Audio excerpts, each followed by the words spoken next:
The environment was a lot different, though. I mean, the Race to World First was actually, if you were a WoW player or a WoW fan, you were actually a fan of this way back in the day. Paragon, Method, Blood Legion, Vodka, like all these guilds were so powerful. Like they actually just accept. Like my application was hilarious. Like no one should have accepted this application. But it was still extremely interesting. People were so devoutly into this thing.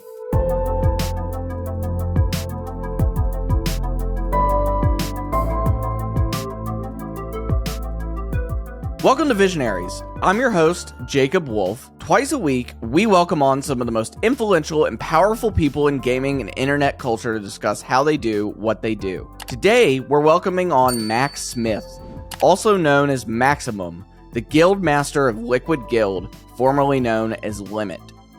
Max is one of World of Warcraft's top content creators, and twice a year, his guild and others gather to compete in a community-organized event called the Race to World First. The objective? Be the first group in the world to kill a new raid boss. This event, which normally runs 7 to 9 days, has garnered millions of viewers each year. It's a one-of-a-kind esports event, and something I wanted to bring on Max to talk about putting together. So Max Smith, welcome to Visionaries. So I want to start with asking you, as quickly as you can kind of summarize your background and what you do currently in your current role. Speaking specifically about the Race World First, not streaming or content creation or anything, right? No, all of it. Everything you do. Everything I do. Okay. I am the guild master and raid leader for Liquid Guild, formerly Limit Guild. We became a part of Liquid earlier this year, which we are a WoW raiding guild, which is a 20-man group. We usually have a roster of above 30 people, however.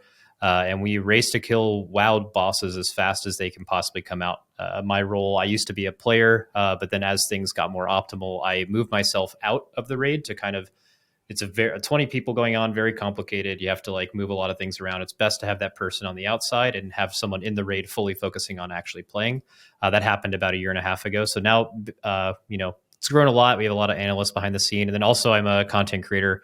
I stream on Twitch, made a YouTube channel not too long ago that's doing okay. Yeah, and I just cover a lot of things in WoW and just, hang out. Most of my stream is talking, very little gameplay.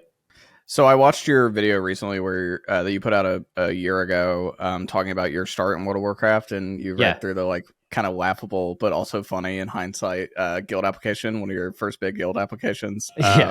Yeah. When did you start in WoW? How early on was the game, and sort of what was the environment like back then, more broadly? Wow. So played the game since I actually got into WoW really late. So, actually that's crazy now. A lot of people would call me like old or a boomer for starting in Wrath even. But back when I started, like being a Wrath baby in WoW was, like you were just one of the new kids, right? But I started playing then, and then I applied to a guild like pretty early on after getting pretty serious. I played really casually in Wrath of the Lich King, and then I started in Cataclysm, kind of going a little harder. Dragon Soul was the tier that I applied to that guild. I was clueless. I had no idea what I was doing. I actually got accepted by accident. Like they actually just accept. Like my application was hilarious. Like no one should have accepted this application. I was like, it was so bad. But I got in, and then I ended up doing okay. And then obviously things kind of went on for a while. The environment was a lot different, though. I mean, the Race to World First was actually, if you were a WoW player or a WoW fan, you were actually a fan of this way back in the day. Paragon, Method, Blood Legion, Vodka, like all these guilds were so powerful. It just wasn't streamed, so it wasn't really able to reach a wider audience. But it was still extremely interesting. People were so devoutly into this thing.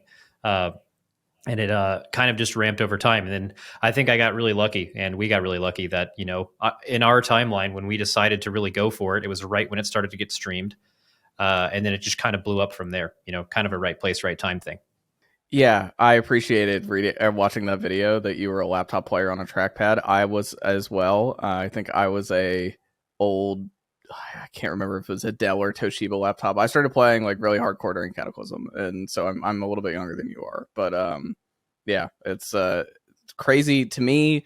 World of Warcraft is one of those games that has survived so much because of the community. It's probably the one thing to me that kind of stands out uniquely about it. Maybe the only other game I think of when I think about that is Minecraft. Minecraft has survived mostly because of the community, but it also has one of the most valuable companies in the world as its owner now.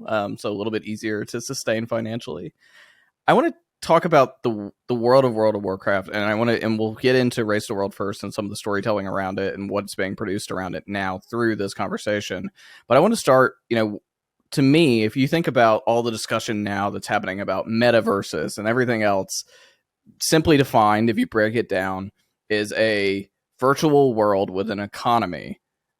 To me, World of Warcraft is one of the very first games to do that. It is a virtual world with an economy. And so I want to ask about what the dynamics of the people like yourselves, now a top player in that, or top player in that game, and a very influential person on the streaming community, etc.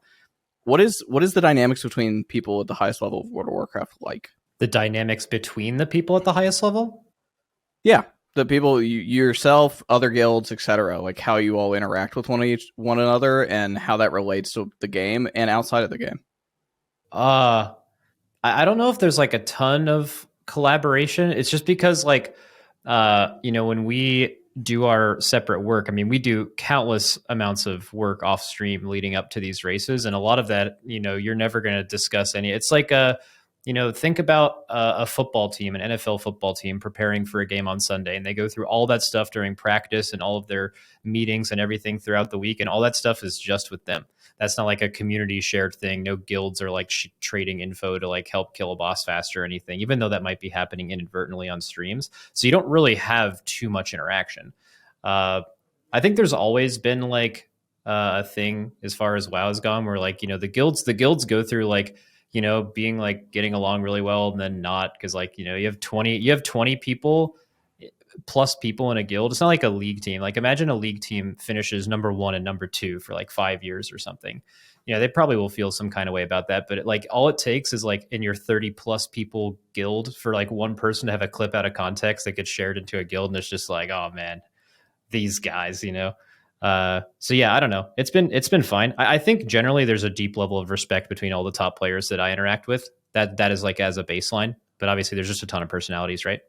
You mentioned that Race of the World First did not begin necessarily around content creation. It was its own thing. It set up through the game. But it's been going on longer than the content around it being created. And I think, especially during the pandemic, it seemed like it was way more well publicized than it had ever been on the content perspective. I remember 2020 of Race to the World First being huge. Yeah. And I want to talk about how you think streaming and content creation on YouTube, etc., has changed the game, and positive, negative, etc. How would you say that the content creation around World of Warcraft has changed what's going on?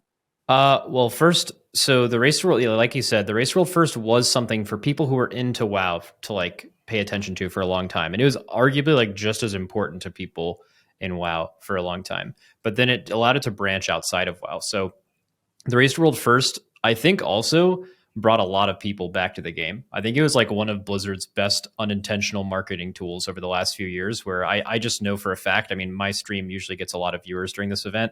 And I get people all the time that are like, I listen to you guys play. It sounds so fun. And this like got me to play WoW again. Just hundreds, thousands of people. So I think it's had a positive effect on the game because it showcased rating in another light.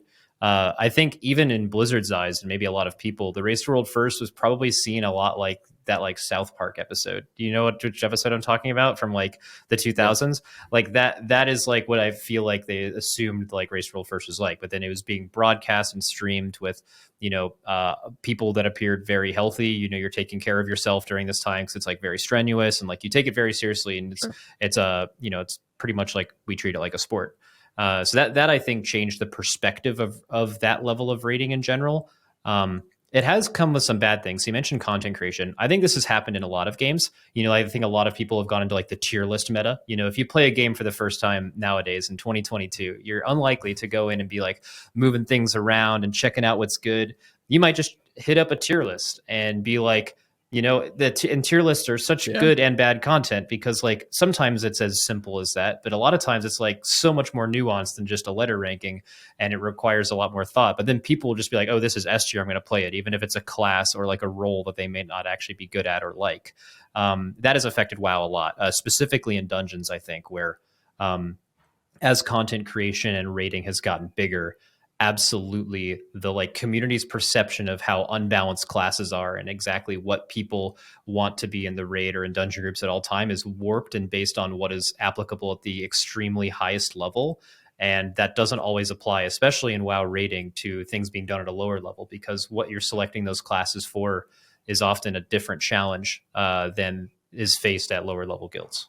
So again, for the people, I'm sure a lot of the people in the space are very familiar with what we're talking about here. Clearly, Yeah. I mean, I would imagine a lot of these people are WoW fans, fans of you, etc., and Limit and Liquid, etc.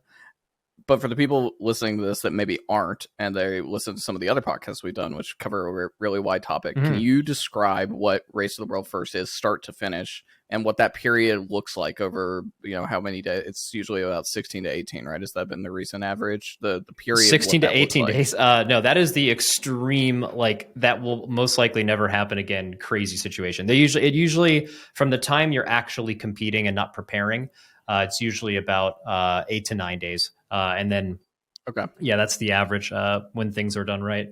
And then there's about a week before that where you're basically also playing 16 hours a day. But yeah, to give you an idea, we fly our entire team out to an event, a LAN event, and we prepare to play about 14 to 15 hours a day, including breaks, to kill WoW raid bosses as they are released. And then, a lot of paying attention to the science behind rest and breaks and eating and all that stuff has been done at a very high level. I mean, like what we were doing 2 years ago doesn't even remotely compare to the kind of stuff you do now. It happens in a lot of sports too. People have paid a lot of attention to that. Sure. But yeah, basically you just fly in with 25 plus of your friends and you try to strategically figure out how to beat the encounters that Blizzard gives to you. And usually from the time you start playing all day, every day, including good sleep, it usually takes about 8 or 9 days to get through all of it for the first time. Can you walk me through a little bit of that build-up, what it looks like, the stuff that people don't see, the build-up to that moment before you guys fly out and walk through that event? Great, yeah. So this has actually changed a lot over the years. Like I know actually 2 years ago, I had basically our officers in our guild, and it was me outside the raid, and I had one analyst, and Bubba Dub. Actually, you might know him from League. I do. Yeah. So Bubba Dub's great. And he is now our head analyst and manages a lot of other things. And he manages 5 or 6 people under him. Like that's how much is going into outside the raid, figuring this stuff out to make it easier on the people playing. Very similar to adding assistant coaches and multiple roles to LCS teams, right? Or any league team. Yeah, but basically it's just a lot of work of, Blizzard puts these fights out for testing. Testing is usually very misunderstood. You get to see it for about an hour. Most of the things change, but you get a visual of the fight and how some things could work. Start creating some weak auras, like an add-on in the game that can help you deal with some mechanics more efficiently. And then, you just have this whole team preparing and thinking about what could be good. There's obviously, there's 36 specs in the game, soon to be 38. You can only have 20 of them in a raid at any given time. So there's a huge push for information on what could possibly be the best comp or team for a specific fight. And you need to prepare those characters across all of your actual raiders. That's most of it. I would say, leading up to a race before you fly out, there's probably 30 to 40 hours a week of meetings within just analysts, officers, or the entire raid to get prepared. So the most of that work is getting done ahead of time. And that's certainly advanced over time. It's basically always getting more and more preparation. Does Blizzard subsidize that at all? Or is that simply you guys just going at it and figuring it out between the guilds that participate? Blizzard has basically no involvement. They have done more over the years. I think Blizzard basically didn't do anything for all of BFA. In this expansion, they've done a few things. So they do a class balancing in WoW, just like they do in any champion balancing. I'm sure a lot of the listeners are fans of League. They do that all the time. One of the times they do that is before the first Mythic release of an expansion, especially, and certainly before every Mythic tier throughout an expansion. And what they used to do is they would have wide sweeping changes, and it would kind of devalue a lot of the work that we put into to gear certain characters for certain things. Let's just say, I'll just name a class in WoW. Shadow Priest is insanely good for this fight. So we've prepared 5 of them and we geared them and put in all this time. And then the day before it comes out, they'll be okay, we've nerfed Shadow Priest by 30%. And it's just okay, well, that's ridiculous. So what Blizzard has done this expansion, and they've actually been pretty vocal about this with us, is they don't want to make those changes as huge, at least right before the race, because it's, it devalues the effort you put in, right? Balance the way it's going to balance. We'll prepare around it. And if you're going to make changes, make them, but not super last minute. And don't have them be as controversial or large. And they have been really good at that the whole expansion. They also usually let us know when these events are happening, not the expansion, because we have more than enough notice, but these are multiple hundreds of thousands of dollars production events, right? So we need more than like the typical 1 to 2 week patch announcement that they give you. Sure. So typically we don't really learn of those dates much before the community. If anything, on average, I'd say it's probably like a week or two. But usually Blizzard will give us a heads up on when that's happening. So, we can hire production teams, book travel, all that stuff. So that's how Blizzard, and also something that maybe is the most important is during these races, a lot of the times there are bugs or things that need to be fixed. And it sucks if you're the first guild to a fight and you reach something that's like, oh, this thing doesn't work. And now everyone behind you is catching up and all that stuff, right? Yeah. They have gotten much better, much more reactive, much more communication. That whole process has gotten infinitely better in result of the fact that people really watch and care about this. So Blizzard has actually done quite a bit more. However, they do not fund it at all. There's not a prize pool. It's not a Blizzard sanctioned esport, none of that. But I don't know if that's necessarily a bad thing. Explain. Why do you think that? Why do you say I that? think the Race to World First is able to thrive as a community made event. I also, this isn't like super big Blizzard flame, but I don't think Blizzard has the best track record with esports in general. If Blizzard is going to come in and like put their own rules to it and try to maneuver around how it works, it could end up being a worse product than it is as it stands. Not to mention that a lot of the times, especially in the last 2 years, recently they've kind of come off of this philosophy, but they have made some changes for the entire game based on the Race to World First. There's not a lot of people involved in the Race to World First. It's like less than 100 basically. And there are so many people who play this game, right? So they've stopped making decisions for it. So my only fear if they were to make it their own like sanctioned G-sport is that it would become something that it isn't now, and that might be worse. And I don't know if there's really it's such a uniquely different thing, and it's brought on by the community that I'm not sure by Blizzard taking it over, it would be better. And I like what they do now with like giving us support, right? But it's not their own thing. Yeah. Yeah. So walk me through like overhead costs. What does it look like now in 2022? And I know that you've said it's changed even from 2 years ago, obviously, and so much of it was awful or was online by force because of COVID over the past couple of years has been different. But what does it look like and how much does it cost to put together the Race of the World First now? If you were to do, the event that is it the next one's the end of this year estimated? Yeah, basically? there was like a leaked Blizzard date. Blizzard hasn't officially announced anything, but it's looking like that race is going to be in December, which is also like side note, a very good thing for everyone involved in the events, because obviously advertising in holiday season is much more expensive, and that's where almost all of the money is generated, right? Sure. But yeah, so yeah, I'm not sure. I would say we like, it doesn't cost us a lot because like this is like kind of the point of having sponsors. They have or being a part of Liquid, right? Or previously Complexity, is they can kind of do that. They have a sales team. They have the ability to like kind of see, we can only do as expensive as an event as it really makes sense for the money we're making from it, right? And all that has to do with like, sure, what you'd think the viewership would be or the outreach would be or how long the event would go. But I don't know. They're very expensive. Like you're flying in, at least for us, like 6 to 8 people from Europe. You are having, 30 plus, probably close to 50 or more, including production, paying for their hotel stays at usually a remote location. I think in the future it'll be a lot cheaper because we'll be doing it most likely at Liquid's facility, right? But like, yeah, it's I think the lodging and like the catering is the most expensive. Plus, I don't even think the venue even covers most of the cost. If I'm going to give you a ballpark, it would probably like 200, 300 grand cost to run these events, although it obviously varies on length. So like this last one was almost 2 weeks longer than any event that has ever happened before. Obviously that came with a massive cost increase. You also have to pay casters. I guess you could kind of throw that into the production budget, but I mean, those day rates keep on ticking, it's pretty expensive, but it's not something that we directly involved in. Actually, I think that's something that's interesting, is that like there are other guilds in the space that kind of do this on their own. Something that we did, and is like we love being with Liquid. Like they kind of handle all of that. Like for me, like I like to hire in people and delegate when I am not an expert on something, and I'm certainly not an expert at running an event. I'm good at what I do, And I have people here who are very good at what they do handle mostly all of that. So I don't even know all of the details. Is it fair to say you think though that it's not to the level of cost associated with like the LCS or LEC, Overwatch League, Call of Duty League, etc.? I have no idea because I don't know how much I don't know how much it costs to run the LCS playoffs or the spring split finals down in Houston. I imagine that's much, much more expensive, but you're also selling tickets to a bunch of people. It's totally uncomparable. To be honest with you, I don't know. I would imagine that it is much, much less expensive than those. And it brings in a very fair amount of viewers. And I think maybe the most important thing about the viewership is it's been pretty good.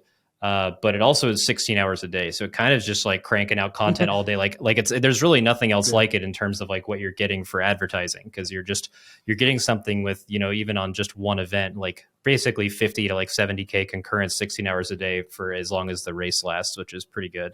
Yeah, I want to ask about that. What if you know off the top of your head, or at least sort of ballpark, what did the most recent Race to World First look like in viewership? Cumulative. I don't know. It's like it's split. So like our team, actually, my personal stream has more viewers than the Liquid stream. Where our competitors have, their mainstream has the most. I don't know what the Liquid stream averaged, but I know for the month of that Race to World First, I think my average viewership was like 30 or 40K mine. And then Liquid's, I think, was about like 60 to 70% of that. So it's around that. It's gone up and down. Like when the 2 times we've won, the peak viewership was around like 150 to 180K. And the concurrents are decently higher. It just kind of depends. Like last raid was super weird. Like the viewership and interest peaked around Halandris and Anduin. For people who are listening or not familiar with WoW, they were like about 60 to 70% through the raid. And then after that is when like the Race World First was going on longer than normal. So viewership like kind of just dropped across the board as it went on because people were just like, oh, this has just gone on for too long kind of thing. But yeah, it up until that point, it was like really, really good. It probably 40 to 50K basically every day. Did you see a spike during the pandemic? Because I think there was a lot more publicity around it during that time that I remember from not people involved. Yes. So actually our first win, so Nyalotha was also our viewership, as far as I'm aware, has actually gone up every single race. There has not been a race where viewership has declined. But yeah, at when the Race World First really started popping off in viewership was after Eternal Palace, when we started basically streaming the Race World First all the time. That was right before the pandemic. Actually, it was February of 2020. So that was right before in America when the pandemic like really got serious and we started dealing with it for the next couple of years. And yeah, that was. Do you think we saw a boost? It's really hard to tell because the line has always just been going up, and that was before and after the pandemic. I think the pandemic affected video game viewership in a positive way, kind of across the industry. I could be wrong about that, but I'm fairly certain that at least makes sense to me logically. There's more people at home, and they have more time to watch this, and yeah. But I think so. I think the pandemic has had a positive effect. It's kind of hard to think of like if you were to go back in time, right? Like, do we end up bringing our value up to the point to where we're with Liquid if the pandemic doesn't happen or something like that? It's a good question, honestly. I think the pandemic certainly has affected my channel like very positively. Yeah.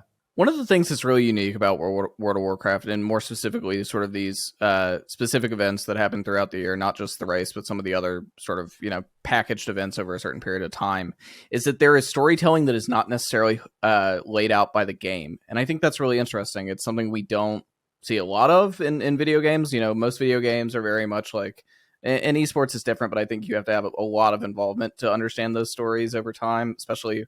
And what I mean by that, if you're in the League of Legends, you don't have the context of Faker by watching one season. You have to have watched a lot of his career to understand the big moments, low moments for him, and what that means when he's crying on a stage, right?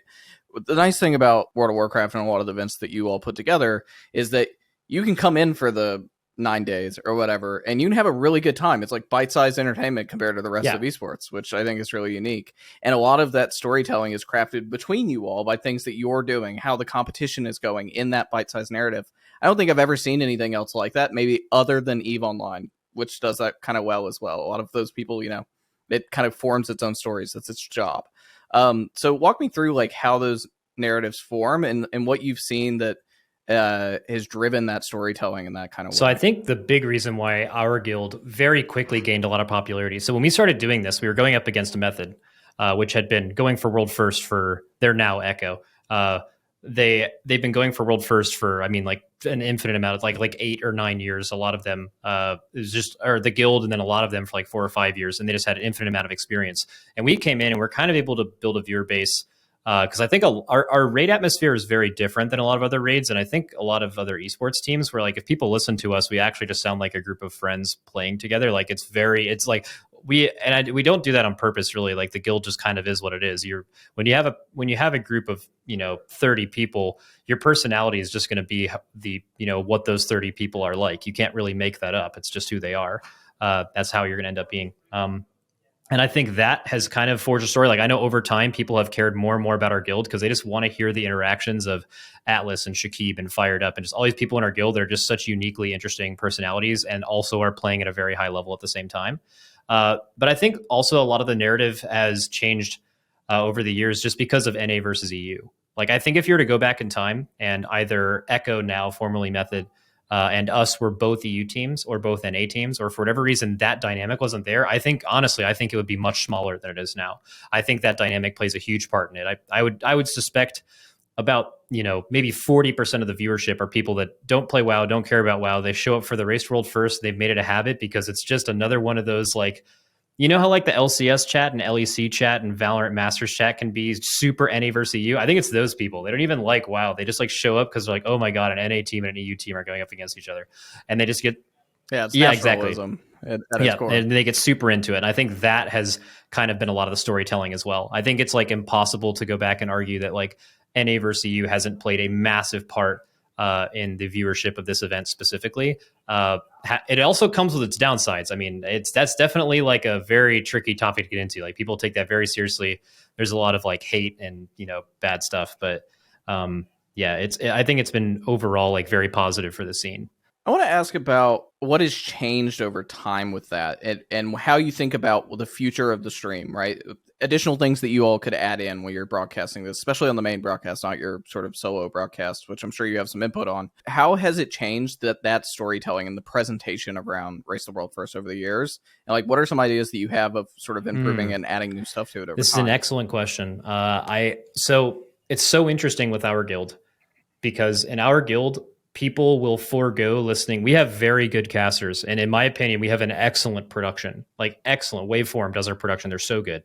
And all the viewers, time and time again, have chosen to just listen to our comms and not have any of that, just because listening to us strategize and figure this stuff out in real time, and how very, very funny and entertaining a lot of our players are during the entire event can just lead to a better viewing experience than the casting variant.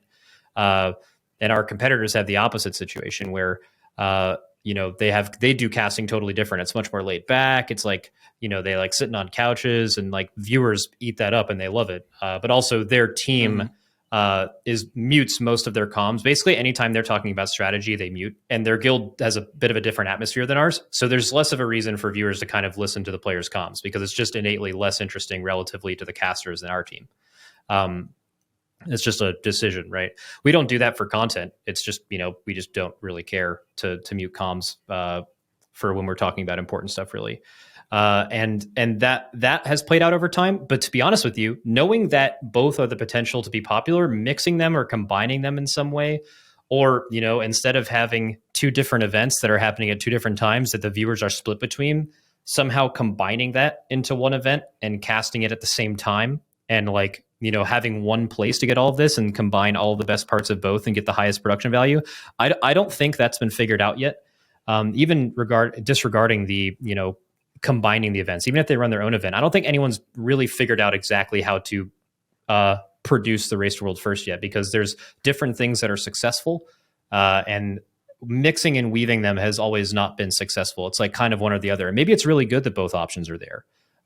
But so far, I don't think it's really been optimized yet. Because like people have tried this, like the casters will be like, all right, let's do a guild listen in. And then you listen in for 2 seconds. And how are the casters going to know if we're talking about something interesting, right? You have to kind of be there the whole time. So it's really hard to capture, I think. Gotta have people monitoring your presumably Discord chat or whatever Yeah. it may be, where they're just You'd have to sitting have in there someone and who has been waiting. in the guild before that understands when the guild is about to be funny and when they're really talking about something that matters and is important. And you're going to have them, which like, who is this person, right? That is smart enough to know all of that. And then is able to be hired for one of these events, and you fully commit and double down on doing that. That could be really, really good. But I mean, to capture that would be so hard. One thing I've noticed since you all joined Liquid is that Liquid's definitely invested some resources in building sort of let's call it shoulder content, basically around World of Warcraft and some of the other stuff that you all are involved in. Is there unique innovation you think to be had there in creating like not just repetitive of the stream, not just like VOD of the Race to World First main broadcast, but some of the other stuff that you can create that may be worth integrating into the actual broadcast down the line? Yeah, I think so. I mean, I think a lot of the intrigue for it comes down to like Liquid versus Echo. Like just thinking of, I mean, people think about shoulder content all the time. We don't do a ton of content together, but I'm just thinking about the possibilities. Like imagine if like, we were to have like in one location, like Liquid versus Echo doing literally anything. It could be any sport you could think of. I mean, that would explode. That would get 50K viewers on Twitch in 2 seconds, right? So like there's all kinds of shoulder content like that. I also think that like we're just interested in creators in the WoW space. And I think Aya is actually someone who's super into this. Do you know Aya? I don't. Oh, okay, yeah. So she does casting for WoW, her own content, and then she works with Liquid as a streamer, and then she also produces some content, a bit of the content that the guild does. And I think she's had some good ideas about how to like kind of branch that out, because WoW is not typically a space that's really explored that. WoW actually does really well on stream relatively, but it's usually for different reasons. It's like really good second monitor content. You like to hear people's perspectives. There's so much to think about in the game, right? So like, a lot of sometimes not even gameplay streams. I was talking about this the other day with Eugene. We were talking about it before the thing, Pobelter. Where I was asking him like, dude, like I might get an opportunity to interview like the game director of WoW. Like that would be so cool. And then he was like, oh yeah. And it was so funny because he was just like, I was like, wait, wouldn't that be like huge if like someone in League like got to interview the game director? And he's like, yeah, I don't know. Like people just kind of want to get in queue and do their thing. It's like the streams are very gameplay based and stuff like that. And it's just like a totally different idea of like what people actually think about or care about. But as far as branching that off into shoulder content, I'm not the best person to talk to about that, but I know that's something that we're thinking about and trying to do a lot. Taking a quick break from this episode to have a word from our sponsors. The journey of my career has been pretty fast-paced.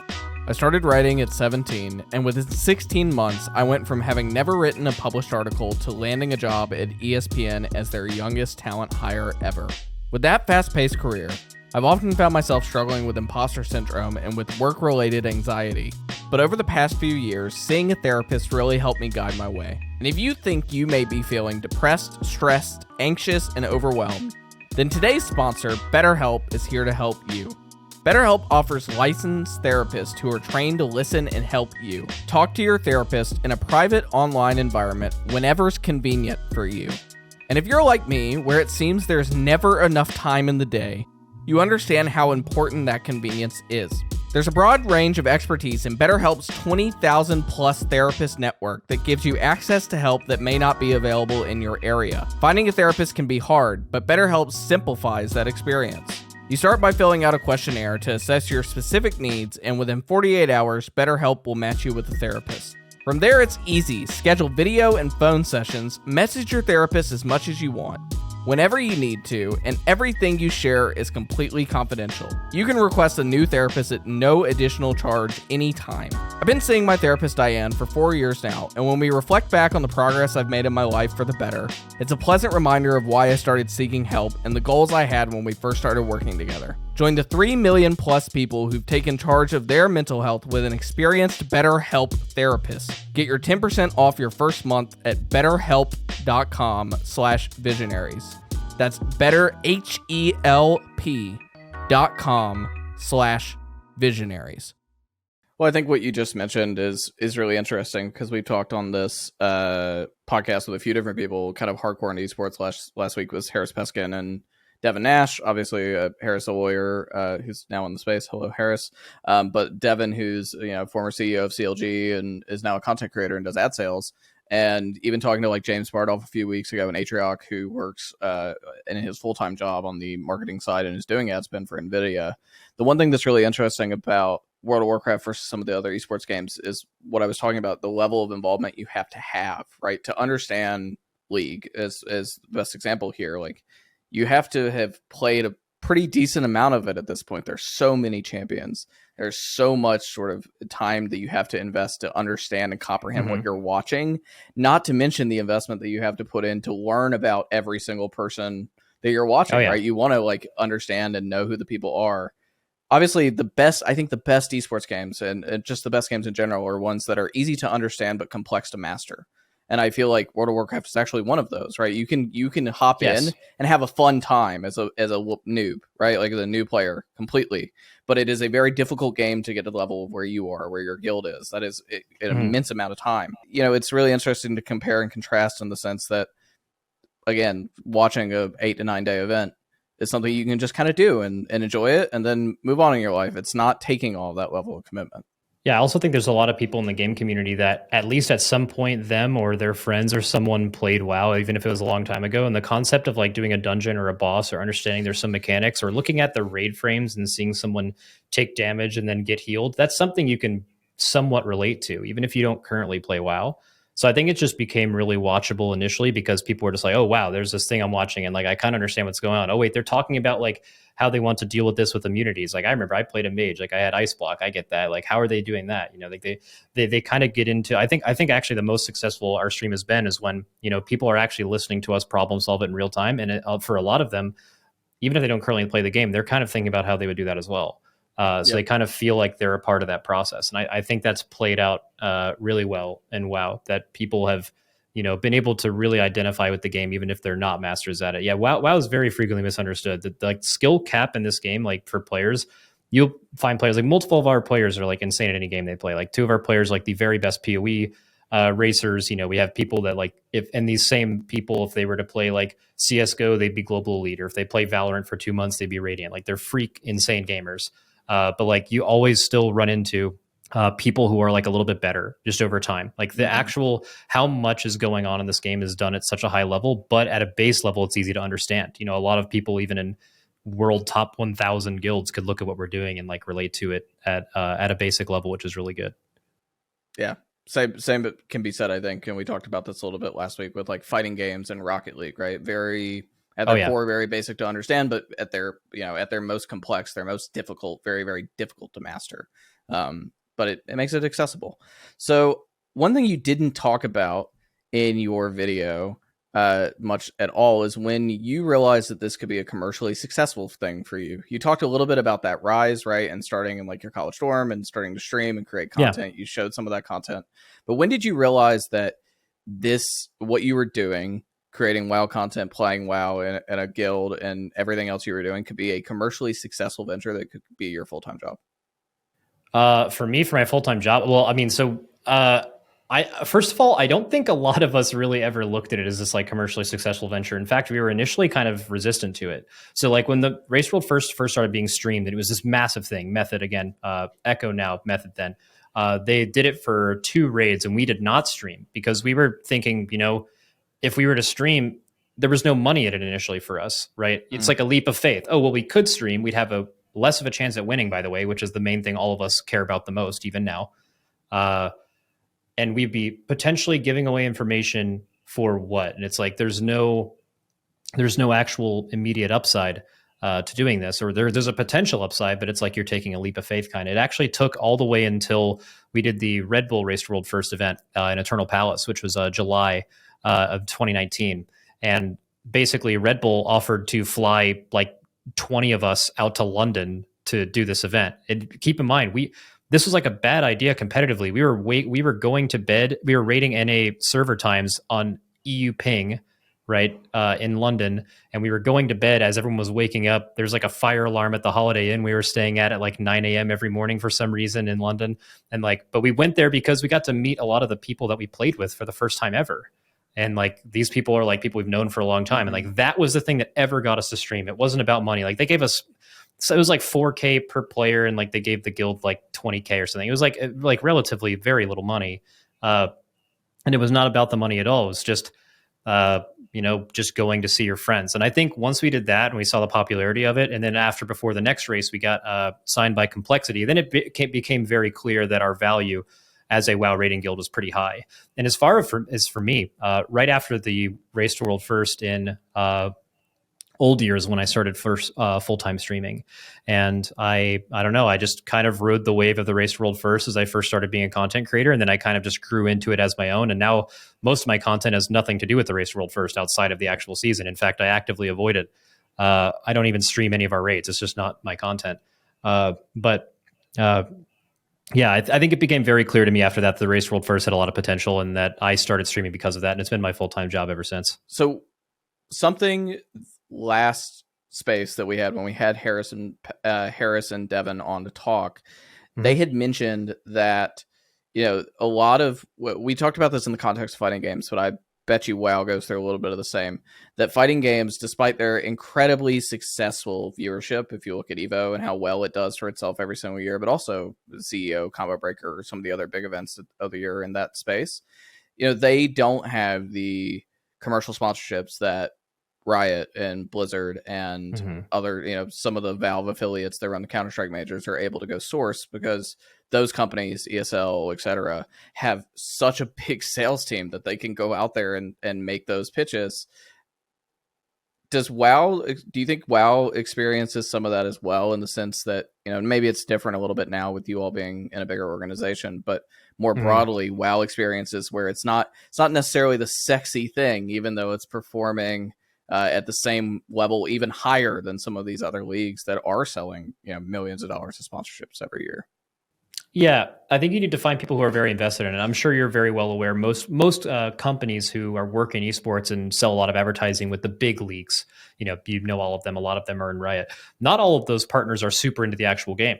It depends on the partner. Some partners are like, what I'm really passionate about, I'll just make this up, like the LCS, right? And then some partners are like, this is just a number on a sheet, and we think this is a good way to market to people of this age, and that's their thing.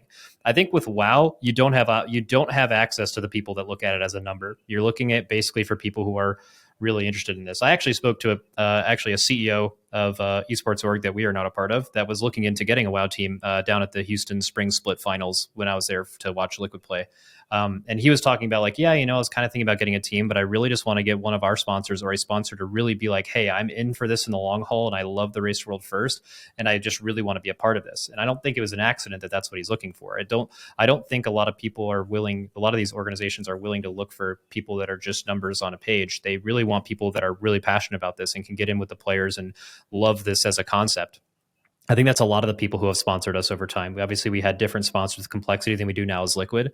But yeah, I mean, I'm not like super knowledgeable about it because Liquid just has an insane sales team and so many connections, and like they have the ability to, so like if we weren't with Liquid, like how would I like pitch Grubhub as me? Like, what am I doing? Like, I have no clue what I'm doing. So like, yeah, I think having the big organizations is basically the only way it works, to be frank with you. Yeah.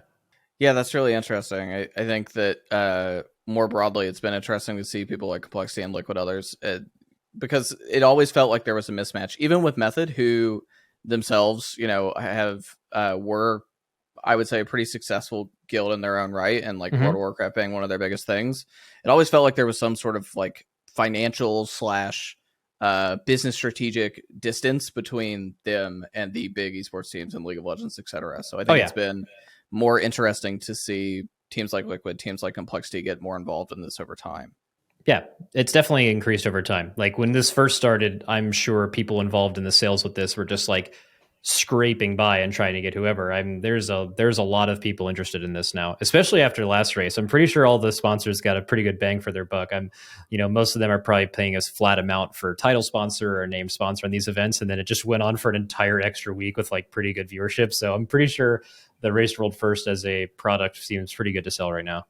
How do you all maintain engagement with what you're doing with the guild in times not the 2 times not during the year that Race to World First is going on, in those down periods?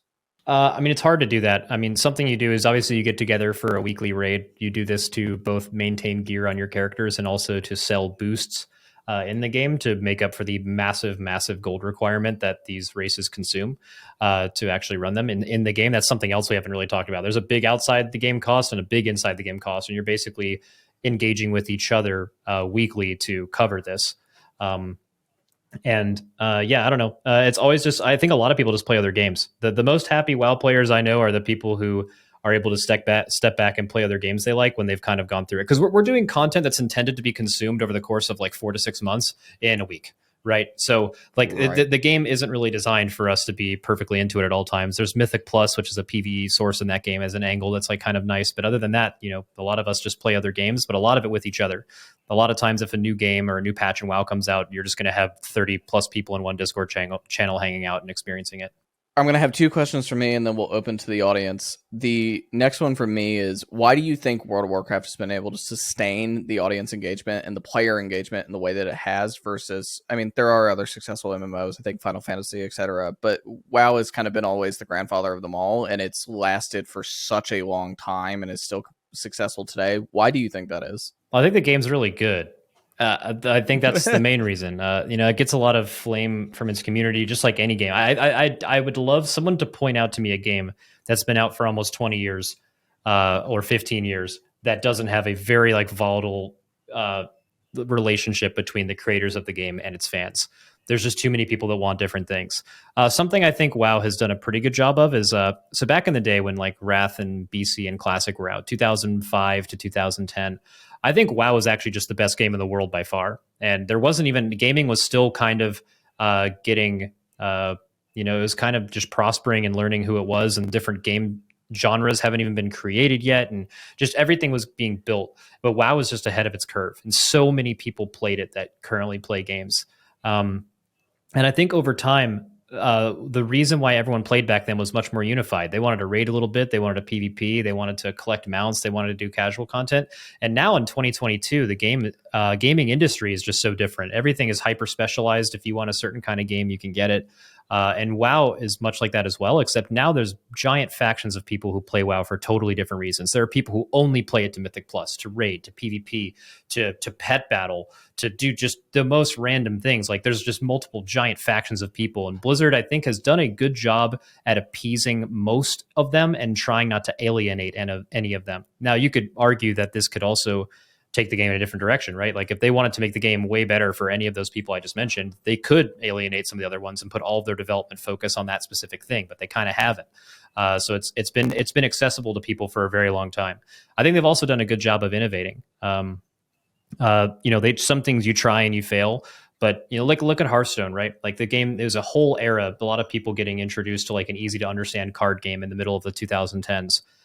A lot of people criticize that game kind of moving away from what it was initially. It was just a value-based attrition card game. It's very basic, and that was like a lot of thinking went into that. And then over time, you can't have a game be out for 7 years, 8 years and keep doing that. You have to innovate. You have to come up. They went through like the random card generation era and like the just like total RNG where it's like, oh, it happens and you get a dopamine hit. And if it doesn't happen, you can get mad. There was ups and downs to that. I think WoW has gone through just as many trials and tribulations as that over time. Not to waste your time and name all of them, but I think they've constantly just been trying to way to keep WoW relevant. And regardless of it going through, I think a couple of down years recently, and they're clearly entering a new era in the new expansion.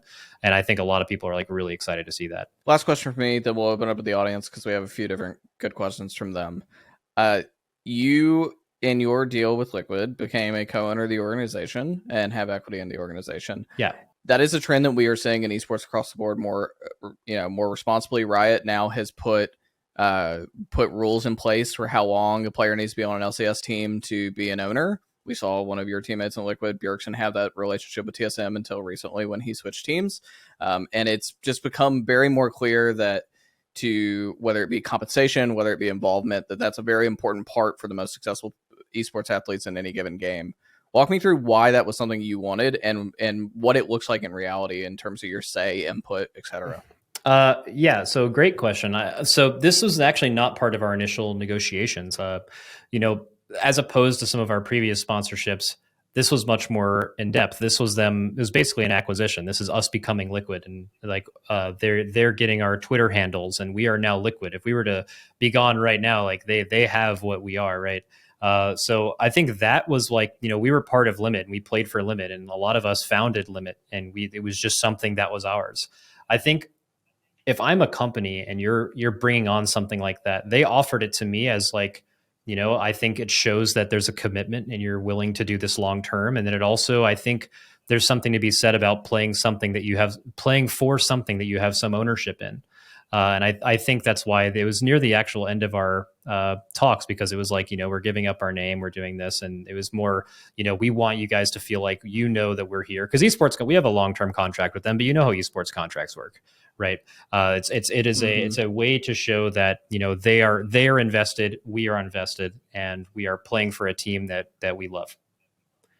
Great answer. I don't know if there was another part of that question. I think that was it.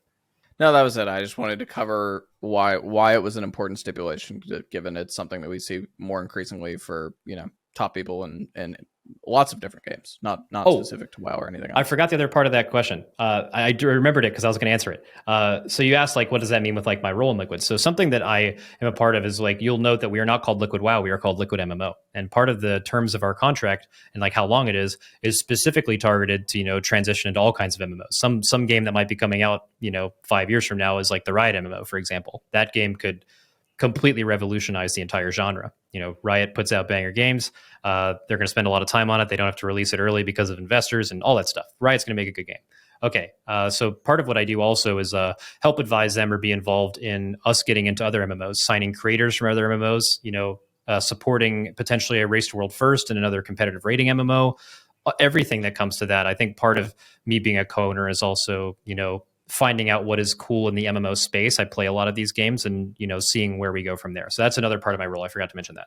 Yeah, that's super interesting too, given the fact that, I think fighting games and MMOs feel like Riot's kind of got something coming for both of them over here, right? Oh, yeah. Like they're very healthy genres as they stand, but the Riot's sort of, the kingmaker of a lot of different communities, and I think that a lot of people are really interested in what they will do to both of those communities. Oh yeah, so fair point.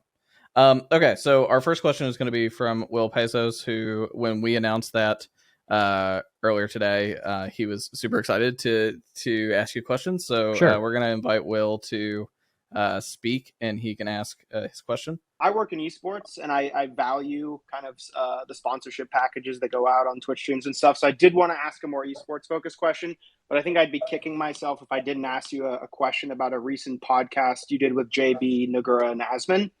JB essentially said that he would love like a permanent tournament realm where him and his friends could log in and jump right into competing for like M+ score or arena or high-end rating. And you in your chat basically said that it was a bad take. But every time I talk to my friends who quit, WoW and are now in our late 20s and working a job, time is almost always the reason for quitting. So I guess from your perspective, why is time investment such an important piece of an MMO?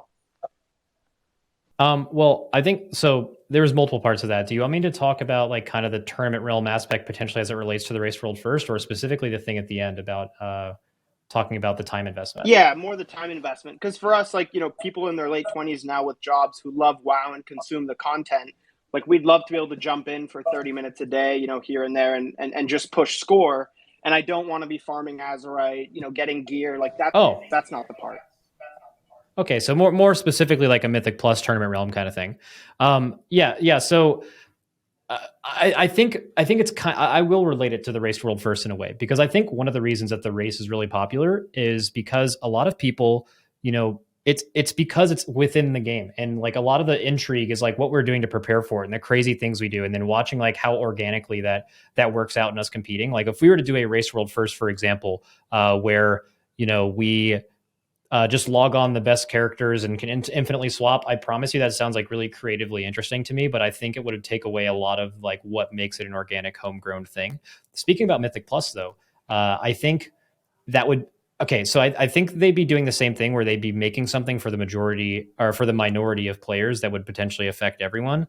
I don't think it's necessarily like it would always be bad, but I think part of what Mythic Plus is you're watching a stream and then like a team is getting they +2 a key and then they get a good one they can run and then they fail it. Then they have to like kind of build up to that point again. What you'd see is people just running the same keys over and over again for a week, just preparing for that specific key and then just like maxing it out for the season basically, and then just moving on. And you'd be basically binging the entire season's worth of content in like 2 weeks. That is, potentially an option for people, and you can log in whenever. But yeah, I'm not sure. I think there's ways around it, but I think Blizzard would look at it as core philosophy to have it be within the MMO and the reward structure. Sounds good. Appreciate it. Thank you, Will. So our next question is going to be from Yorvillian. If my staff wants to send them an invite to speak. First off, I want to say, hey, Jacob, thanks for doing this Twitter space. It's been really informative. And for you, Max, hey, Max, love the stream, first-time caller. It's common knowledge that making videos that are inherently negative get shared more often over social media and YouTube. What do you think as a content creator and other content creators can do to bring more positivity to the space of Warcraft? I feel like many content creators like to use negativity to get their videos just to go viral for views. Love you, dude.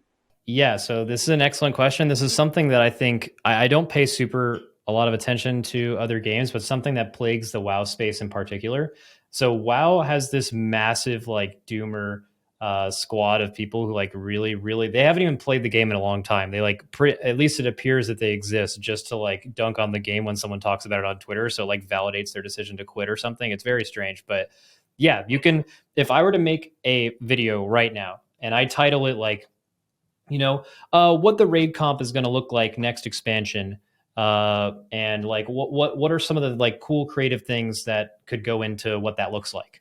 But then I make the same video, but I title it, in all caps, you're only going to run like, you're never going to see a shaman or just something like that. Like, I'm serious. It would get 10 times the views. And because people like thrive off of that negativity. I actually don't think there are a lot of WoW content creators. There are a few that actually do seemingly purposely make negative content for the purpose of views. I don't think it's very many.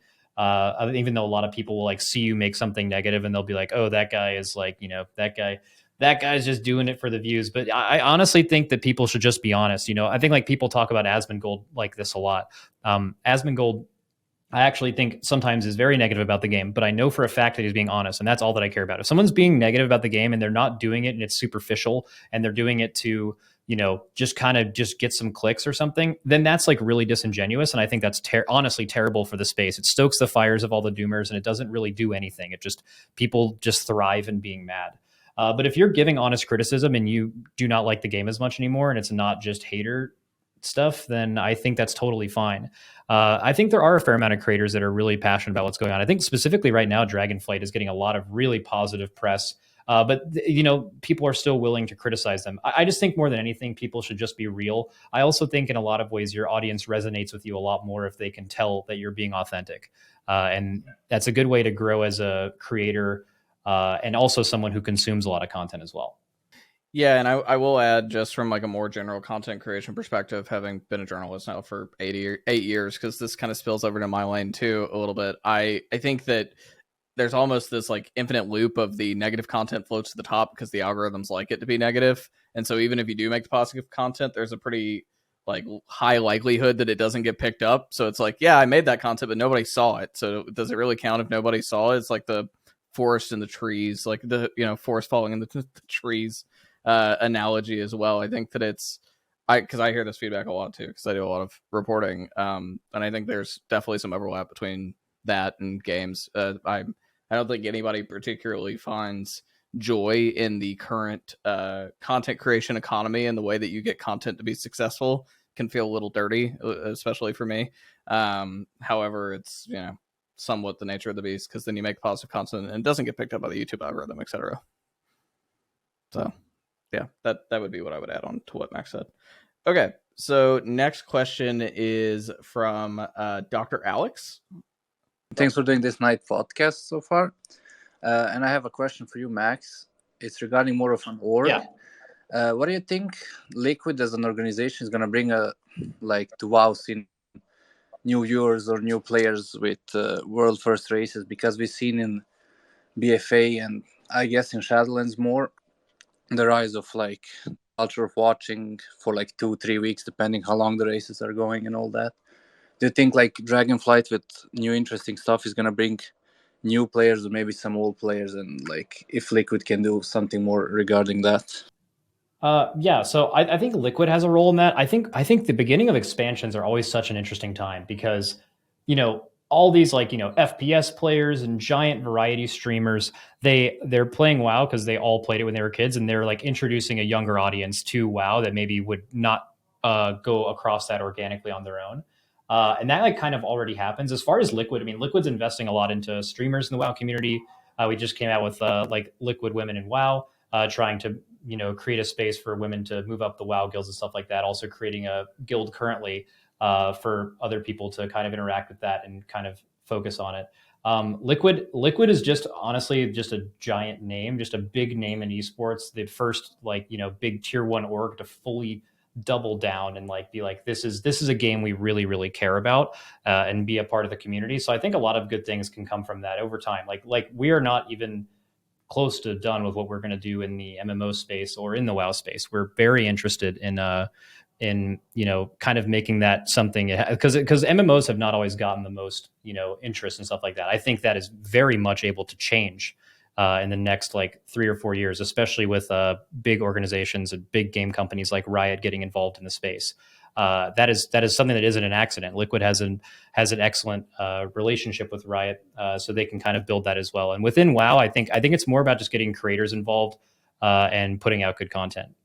So before we end off the space and ask Harris to come up with our last question, I just want to plug, if this is your first time listening to the Visionaries podcast, there are several others to listen to. We've covered a very wide array of topics over the past month, so you can find it. It's called Visionaries with Jacob Wolf on Spotify, Apple Podcast, or wherever you get your podcast. We are also on YouTube at youtube.com/overcomegg. Recent guests have been anyone from Mike Darlington, the CEO of Monster Cat, the very big music label that does a lot of work in the gaming space, to Devin and Harris last week talking about esports and sort of where things are headed, to conversations with people like Atrioc and Maya Higo, which have been really interesting in their own right. So if you want to check out all that content, that's where you can find it. We appreciate you being here today. So last question, we'll bring Harris back. Harris was here last week as a guest, and now he has a question because I know he's very involved as a fan into WoW. So Harris, we're going to send you permission to speak, and feel free to come up and ask your question. Thanks for having me again. It's been so long, Jacob. I can't remember the last time I talked to you.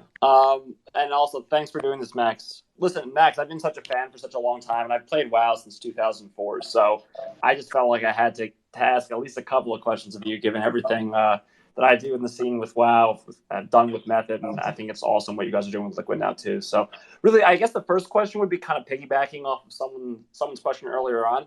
I think that something that WoW struggles from is really kind of a lack of interest in competitive PvE content at the top, or at least structured PvE content other than the Race to the World First. And as you said, there's really only like 100 people doing that. Back in like 2007, there was kind of an influx of interest in the PvP scene when they introduced arenas, and there'd be, I guess, server-wide communities that would kind of form based off of that PvP scene you're playing in those arenas, people you would see in a battleground or at your base and whatever. Yeah. That doesn't really exist in WoW, but I've always felt that, WoW could kind of recreate that scene by introducing some kind of a ranking structure for Mythic Plus within, servers. Even server communities are basically dead at this point. They don't really exist. And I guess I was kind of wondering why you might think that Blizzard has never really taken that approach. Raider.io might have it, but, why doesn't Blizzard just introduce some kind of competitive server-wide, Mythic Plus community where they're giving out titles for the top percentages and otherwise displaying so this is, okay, it's a great question. It's something they moved away from a while ago. They actually used to do this for raids. There was like a Realm First title you would get for like clearing a raid first, like Grand Crusader or Death's Demise, or just like they're insane titles. And you could only get them if you were the first team on a realm to kill a raid. They have like, I think it was around Mist of Pandaria where they like fundamentally went away from that. And they went away. They also got rid of a lot of the server first achievements for like, Realm First professions and stuff like that. Yeah. Where it used to pop up in Realm Chat. I mean, honestly, this is something where I think the game has just changed a lot and they moved away from it over the years because a lot of the people don't really the basic. You're right. A lot of stuff in WoW is the realm is dead. It's region wide. There's even in WoW there's a region wide title for Mythic Plus and there is a Raider I score in game, but it is not server based like you mentioned. It is specifically for the entire region. 1% of the entire community, but that's not accessible for the top 0.1% was 800 people this past time. That's not really accessible for the millions that play. Oh yeah. Yeah, it is something where I think just as a general philosophy within Blizzard, they just went away from server-side communities. You could see this when a lot of the servers started getting less players. They just connected them with other realms. And how can you expect one of those players to, feel pride in their realm or know people in their realm forever when it just instantly gets mixed with like 2 or 3 other ones, right? I think it's just an issue of like the game being very big and then losing a decent amount of players. And then like some of those realms just got left out to pasture. There's really only, honestly, like maybe 10 or 9, I think 9 realms in North America at least that, would be fully functional on their own and could have a very competitive server environment. But it seems like Blizzard's really moved away from it. I don't, and just given their decision making, I don't think they would really go back to it. But I think it's an interesting thing to talk about for sure. The second question I had was, I've watched Method, I've watched Echo, I've watched, you guys for so long now at this point, back all the way to Cahoon, 2018. And I've always kind of felt that there are lulls in the content when, maybe Method is going and having a conversation for 30 minutes about how to approach a boss, and they're not really, they're having a conversation about what they're probably talking about, or you guys are just, kind of stuck on whatever you might be stuck on, right? Like, why do you think, I kind of know why, but like, do you think it might be aided and it might be more interesting content if, as you said earlier, all the streams are kind of accessible under one base stream through some sort of a licensing deal where you're granting streaming rights to display that kind of stuff? And is that too difficult to kind of ask for multiple guilds to be part of the same thing? I mean, Method did it with a version. I think you guys did it with pieces at some point, but that's kind of something I think could aid it. Yeah. So I think it's really hard to do. So yeah, we did one with pieces, but going back, we would never do that again. Like what we did in that scenario made sense at the time, but it would also be intentionally playing with like 50 to 60 higher ping for something you're competing in to go across. So like the set event kind of implies you're in the same location. You certainly could do it remote. Like we could be in Las Vegas or something random in like the European team. I think they've done a couple of their previous ones in Germany, and you could have one production team remote or at one of the places kind of having it under one thing. I honestly think this is the final level of making Race World first as big as it can be.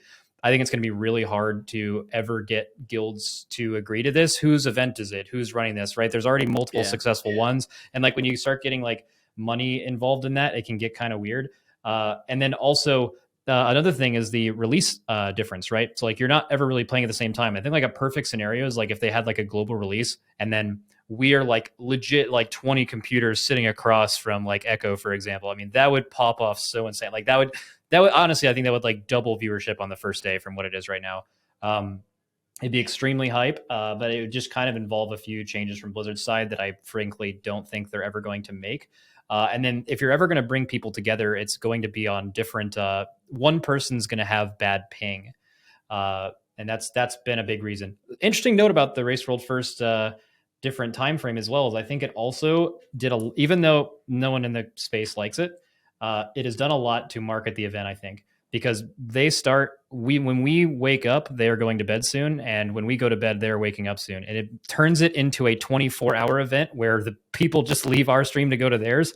And I think it's made it reach a lot more eyeballs and brought a lot more intrigue to the event, even though it's been unfortunate competitively. Thank you, Harris, for the question. Thank you, everybody, for attending the space. If you missed out on any of this and you're tuning in sort of late and only hearing the tail end of this, you can find the audio on demand version of this tomorrow. It is in the pinned tweet above the Apple Podcasts, Spotify, and other platform link. So please go subscribe there and you'll see it in the morning. Thank you, Max, for joining us. I really appreciate it. This is a really interesting conversation, something I haven't heard a lot of in WoW. So it's thank you so much for joining us. Yeah, thanks for having me. This is definitely something that a lot of people in WoW are super passionate about, and a lot of the it's a massive viewership, but still so many people that are interested in just don't know. And it doesn't happen year round. It happens in this giant spurt. It comes out of nowhere and then it just disappears for 6 months. So I think there's a lot of people super interested in it. It hasn't stopped growing. And yeah, anytime we can get any coverage or really talk about the intricacies of it, it's pretty interesting. And I really enjoyed this. Thank you. That's all for our show. If you enjoyed this episode of Visionaries, please leave a rating and a review on Apple Podcasts, Spotify, or wherever you get your podcast. You can find other episodes there too, like our interviews with Atrioc, Maya Higa, and Devin Nash. Special thanks to Sammy Daig and Prem Ankara for assisting with this episode. We'll see you on Thursday.